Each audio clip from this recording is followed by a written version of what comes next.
2 minutes is all you need to capture the pose from a reference. And I'll show you how to do exactly that in this week's episode of YouTube Art School. There's no better exercise for character art than practicing gesture drawing. That's a fact. Just ask any professional. So stick around for the next couple minutes and I'll show you in real time how to draw any pose in 2 minutes.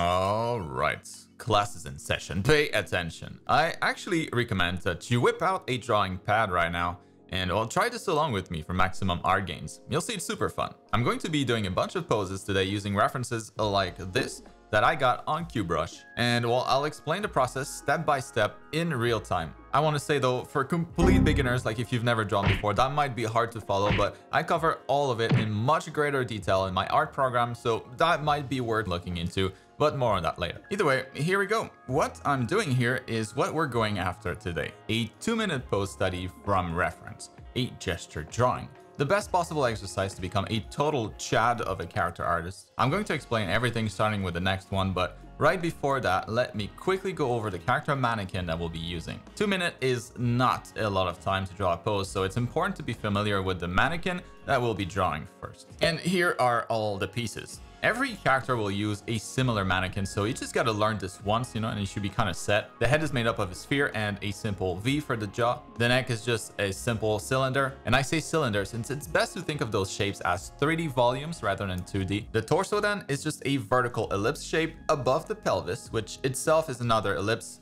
but sideways. And for the limb sections, I just draw this shape here, like a short baseball bat, kinda overlapping each other, although that piece will vary the most from one pose to another. So I will think of this shape, but what I'll end up drawing will usually depend on the reference, if that makes sense. Now for the feet, I just imagine the reference wearing socks, and I think of the hands as mittens in most cases, only drawing like some fingers really roughly if they really contribute to the pose, and that's it. This is just a rough starting point though, so don't hesitate to deviate from that. I certainly do, depending on the reference, as you'll see. So now that we're familiar with what we're going to be posing, let's start the 2-minute timer, and I'll roughly explain what I'm doing first, and then go into more specifics for the following poses. I want to be clear though, I'm never doing these exercises with the actual gesture drawing as the goal, like a lot of fine artists do. Gesture drawing to me, and how I teach it,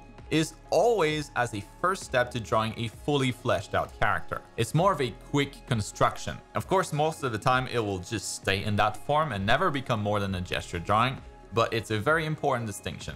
The gesture drawing is not the artwork. It's only a step towards the artwork. And with that out of the way, let's go start. Oh Jesus. The first thing I like to spot is the general line for the pose, the line of action. It's a line that usually follows the spine as an anchor, but it's not meant to be part of the mannequin per se, so I like to draw it real light. It's just convenient to have before adding the main landmarks of the body, and it gives us an idea of the character's height too. So I'll always start with the head and then quickly move on to the torso and pelvis to get some sort of foundation to build onto. And you can see I placed those along the line of action, so it's definitely not there for nothing. The next thing I'll do is start to shape the silhouette by placing down some lines for the features that stand out to me the most. This will be kind of tricky at first if you're not used to it, because it might not be as obvious what is visually important and what isn't. We're not trying to draw this one-to-one here though, so don't worry if it's not perfect. What we're after is the general pose from the reference, while of course keeping human-like proportions. You can see I like to work from the outside to the inside,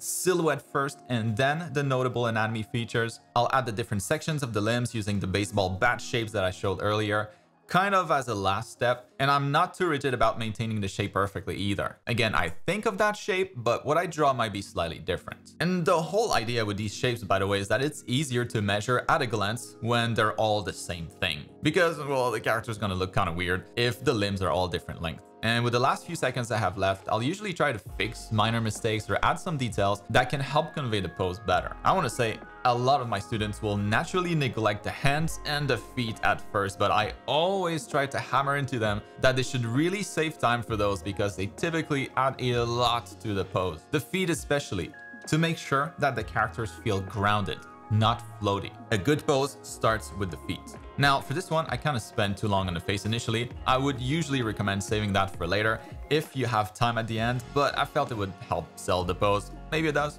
maybe it doesn't. Anyways, let's move on to the next two poses. There's still a lot to go over. And real quick before we do, I think this will help a lot of you who are great self-learners, but if you like to have more of a guided learning experience, you should check out my complete art education program with the link in the video description. With Art School, I actually take your hand through 30 in-depth classes covering every topic you could possibly need to be able to draw anything you can imagine and build the best possible portfolio. It's on sale right now at a massive discount to celebrate reaching 23,000 students. So click that link down below and see for yourself why so many have joined. You won't regret it, and if you're already a student, thank you.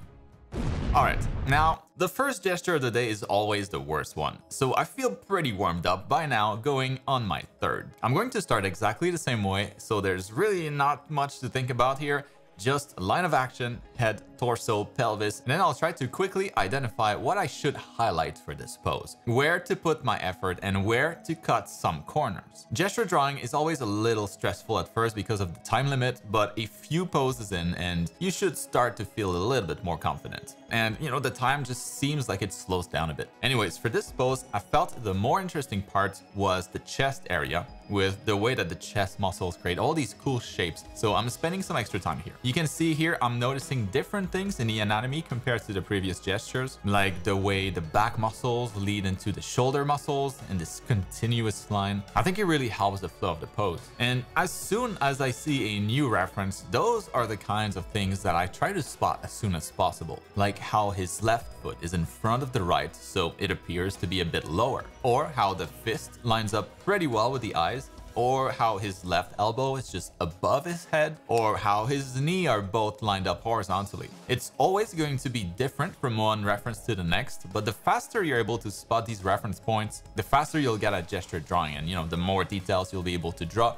in 2 minutes. And of course, the way to get there is to practice gesture drawing. And well, that's another pose done. Really digging the flow of this one. All right, let's jump right into the last one. For the last pose, I wanted to focus more on the technical side. So first of all, if you like the brush that I've been using, you can download it as part of my free brush pack. I'll put a link in the description for that also. There's a Clip Studio Paint version too, which works 100% like in Photoshop. But anyway, the first thing I wanted to mention is the line quality. For gesture drawing, it's important to draw quickly, using as few lines as possible. At first, everyone ends up kind of wasting a lot of time drawing over lines and creating a mess. So my recommendation is to use Ctrl-Z a lot. Draw your line as if you were super confident. And if they turn out terrible, don't draw over, but instead undo it and try again until you get a line that you're happy with. And then move on to the next. Because I'll say it again, you want to use as few lines as possible. You have to kind of force yourself to do this at first. And another thing that seems obvious once you start doing it, but isn't at first, is that straight lines are faster and easier to draw, so you're less likely to mess those up. And that's exactly why I end up with a lot of sharp corners in my drawings. You can see the calves are just made up of 2 straight lines. You know, the leg also features some straight lines, the top of the shoulders too. It's not always appropriate, but look at the reference, and when you see something in the silhouette that can be a straight line instead of a curve, that can be a big time saver. It's not just for the looks. And well, this is going to wrap up this week's class. I hope this was helpful, and if you've been curious about, or struggling with gesture drawing, that this helps, let me know in the comments if it does. One thing that is worth mentioning is the 2 minute, could very well be a little bit longer or a little bit faster depending on your experience. If you really can't do much in 2 minutes, don't hesitate to increase to 3, 4, 5 minutes, with the aim eventually to go back down once you've had some practice. All right, I'll see you next.